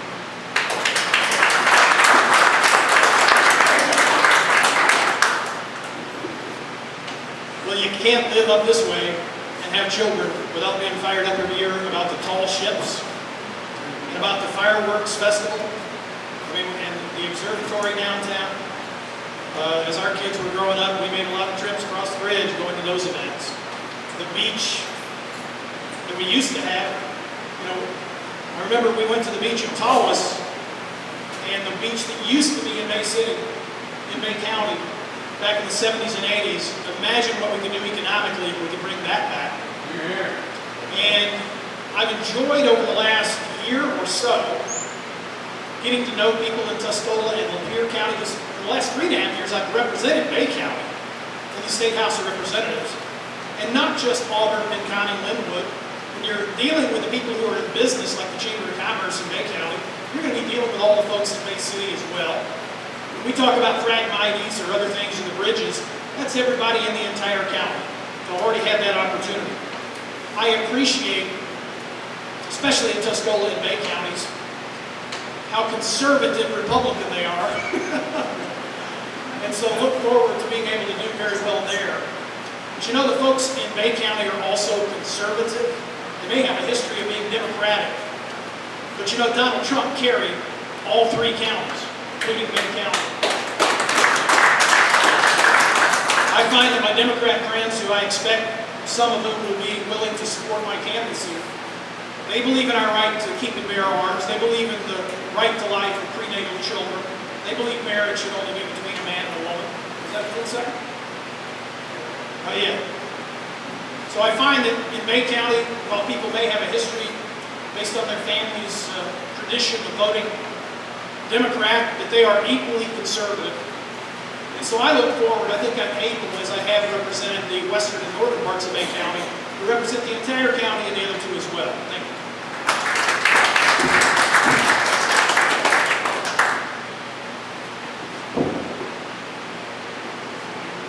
So I'm just going to say it. I had no idea this district was so geographically large. It is a long way from King County to Lapeer. As you know, Almont, yes. Almont Township, very farthest bottom corner of our district. Drove an hour and 40 minutes to go to a township meeting. The township meeting lasted 25 minutes and I drove an hour and 40 minutes home. I mean, that was night. That was a lot of miles on the car and a lot of gas. But I'm finding we have a uniqueness about this district. We have a diversity and we have a uniqueness. People in my community do not want windmills. People in other areas of the district appreciate the windmills, generating revenue. There's some real key issues which we have some polarizing opinions, and I think it'll be a real challenge for me to serve this district and accommodate everyone in the different mindsets that we have. But I know that we can all come together and we are going to do some great things. I've enjoyed working with these other candidates. I've enjoyed meeting these people in these communities. I'm excited about, Tilted Access and their beer that won a world award. I mean, I'm excited to not only have served Bay County in the way that I have, but I can branch out in these other communities and serve them and be excited for their successes and make progress, bring some factories, bring some jobs, bring some police, bring some firemen. I have some grandiose ideas, and if you will vote me in, you will see them happen. Thank you. I have the final question here. We will start with Gary this time, and Joe Johnson. This is his question. As a state senator, what is the number one thing you will do to help Bay County?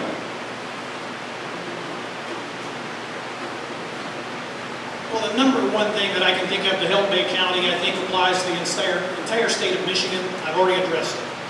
When I first ran for the state legislature, I had already been a leader before being in the legislature. I was a founding board member of the Michigan Freedom to Work Coalition, which successfully lobbied the legislature to make Michigan America's 24th right to work state. Half of the companies in America wouldn't even consider Michigan for a new plant site until we had a right to work law. And I said as a candidate for the State House in 2014, I want to find out what is the next big thing that we can do to remove any remaining barriers to Michigan's and mid-Michigan's ability to attract new business and industry.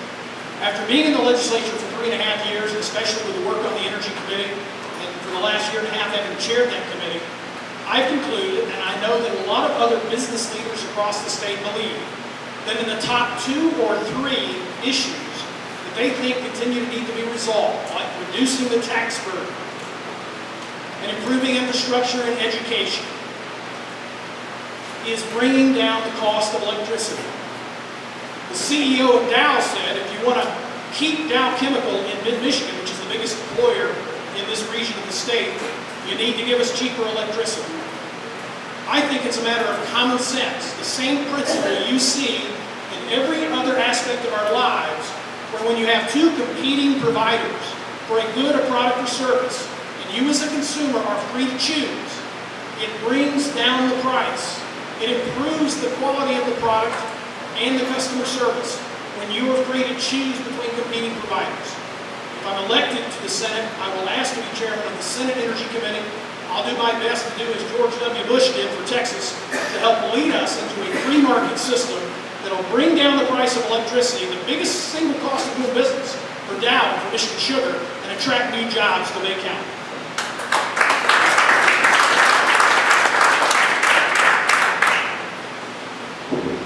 For those of you that have spent time in our community, you know and appreciate the dollars that are brought to Bay County by festivals, tall ship events, Princess Winona, the new hotels on our riverfront.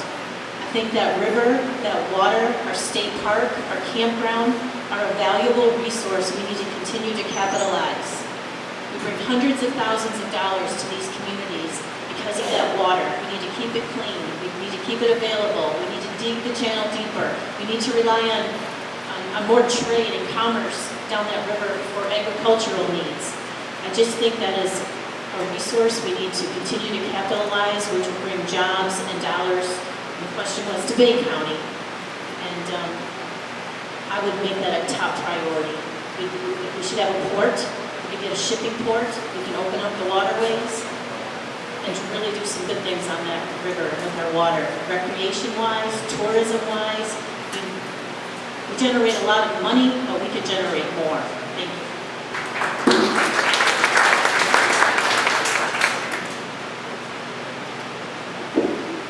I'll tell you what, every issue that comes about, every issue that comes up in the legislature should be as important an issue to every district in Bay County, no different than Lapeer and Tuscola County. I can promise you, if you elect me as your state senator to represent you, that you will see me in Bay County. I will be available to you. When issues come up in Lansing, we need to know your position on those issues. I've seen it happen before where legislators don't represent their people. I make you a promise that I will do that. So I think it's important that we be here for each of those issues. We've got issues with the bridges, we've talked about issues with the water.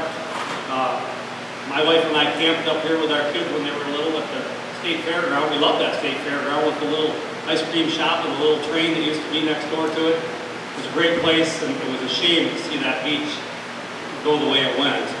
Hopefully it's being opened back up again, and we'd love to see that happen. The bridge issue you've got up here, a lot of those issues are issues that you need to have representation in Lansing for.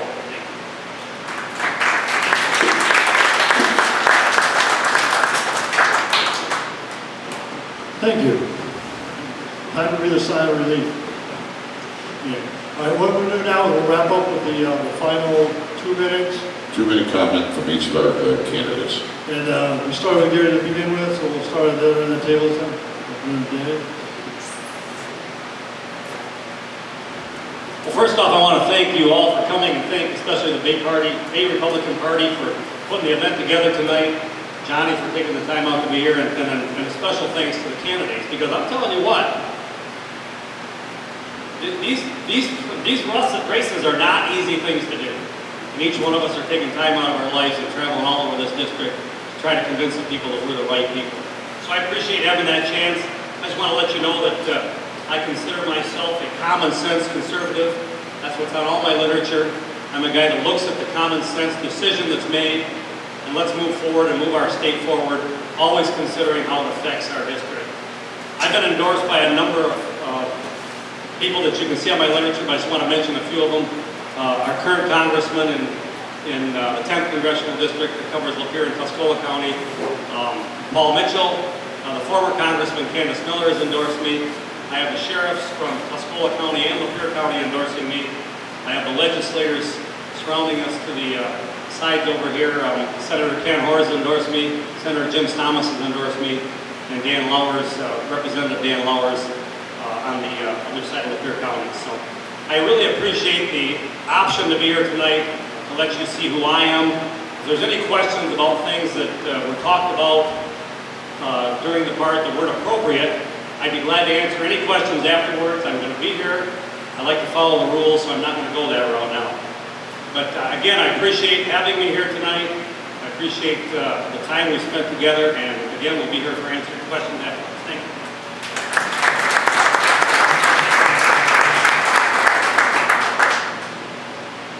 Folks, thank you very much for coming out tonight. I do appreciate your time.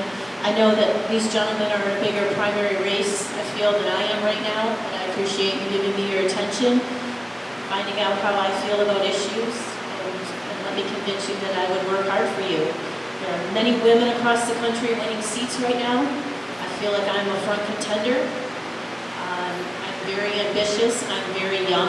I have a lot of time to devote to this cause. I am not coming into this with my own agenda. I am strictly in it for the good of the people of this district. And I'm convinced of that. That is the right reason to be in this race.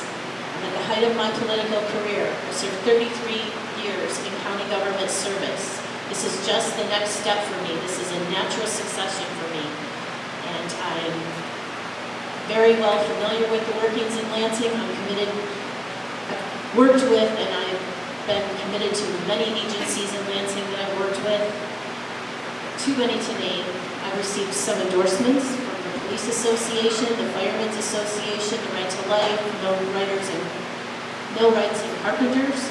So the endorsements are starting to roll in, and after August 7, we'll see where we go with this. We will meet again, and we will debate and have another opportunity. So I thank you for your time tonight, and look forward to working with you. Again, I've served both parties very well, and I'm very proud of that. Thank you.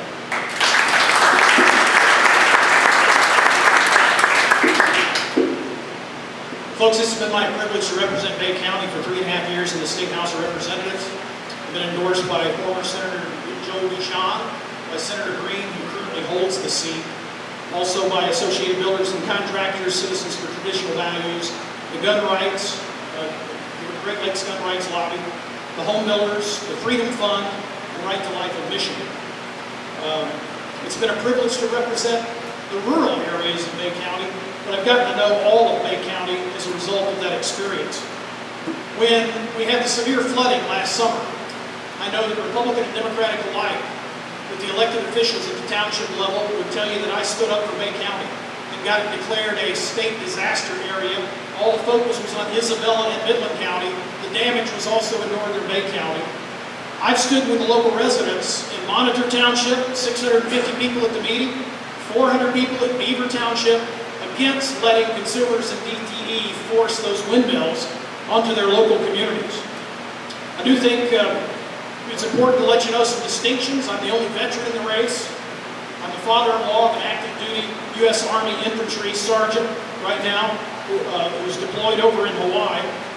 I'm a sponsor of legislation to repeal the pension tax, which my primary opponent voted in favor of.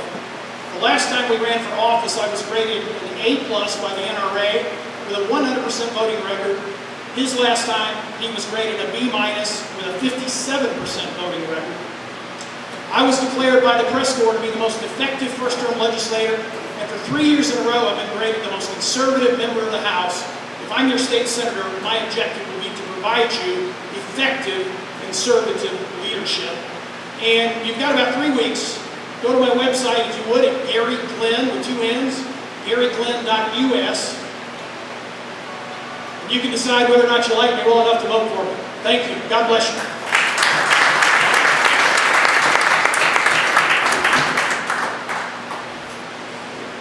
That wraps it up. But at this moment, I'd like to take a moment to recognize the hardest working man in the building, Randy Badrow, with the time cards. Thank you, Randy. We thank our excellent moderator, Johnny Burke. And